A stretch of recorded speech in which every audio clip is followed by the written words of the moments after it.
കൊടുങ്കാറ്റായി വീശിയ UDF തരംഗം LDFനെ താഴെയിറക്കിയെന്ന് DCC president A. Thankappan. മാധ്യമങ്ങളോട് സംസാരിക്കുകയായിരുന്നു തങ്കപ്പൻ. ജില്ലയിൽ മെച്ചപ്പെട്ട വിജയമാണ് UDFനുണ്ടായതെന്നും വെറും 2 സീറ്റിൽ നിന്ന് 5 സീറ്റായി ഉയർത്തിയെന്നും പലയിടത്തും LDFന്റെ ഭൂരിപക്ഷം വളരെ താഴ്ന്ന നിലയിലേക്ക് കുറക്കാൻ കഴിഞ്ഞുവെന്നും ഒരു പാർട്ടി ഓഫീസ് ആക്രമിക്കുന്നതും UDFന്റെ ശൈലിയല്ലെന്നും DCC പ്രസിഡന്റ് വ്യക്തമാക്കി. വലിയ ഭൂരിപക്ഷം കിട്ടുന്നയിടത്തു നിന്നാണ് LDF കഷ്ടിച്ച് കടന്നുകൂടിയതെന്നും പാലക്കാട്ടെ തെരഞ്ഞെടുപ്പ് ഫലം ത്രിതല പഞ്ചായത്ത് തെരഞ്ഞെടുപ്പ് ഫലത്തേക്കാൾ മെച്ചമാണെന്നും മുഖ്യമന്ത്രി തീരുമാനത്തിൽ പാർട്ടിയുടെ ജില്ലാ അധ്യക്ഷന്മാരുടെ അഭിപ്രായം തേടുമെങ്കിലും അന്തിമ തീരുമാനം ഹൈക്കമാൻഡും AICCയുമാണ് എടുക്കുകയെന്നും മുഖ്യമന്ത്രിയെ തിരഞ്ഞെടുക്കുന്നതിന് പാർട്ടിക്ക് വ്യക്തമായ രീതികളുണ്ടെന്നും A. തങ്കപ്പൻ കൂട്ടിച്ചേർത്തു.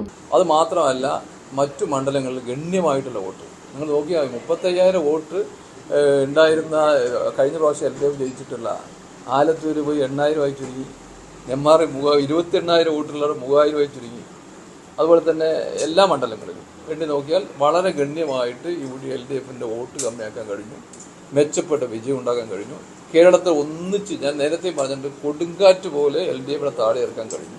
UDFന്റെ മന്ത്രിമാരിൽ പാലക്കാട് നിന്ന് മന്ത്രിമാർ ഉണ്ടാകുമെന്നും DCC പ്രസിഡന്റ് A. തങ്കപ്പൻ പറഞ്ഞു. നടക്കാവിൽ hospital building, Valanchery, Malappuram. Phone number 04942084 010 7034071111.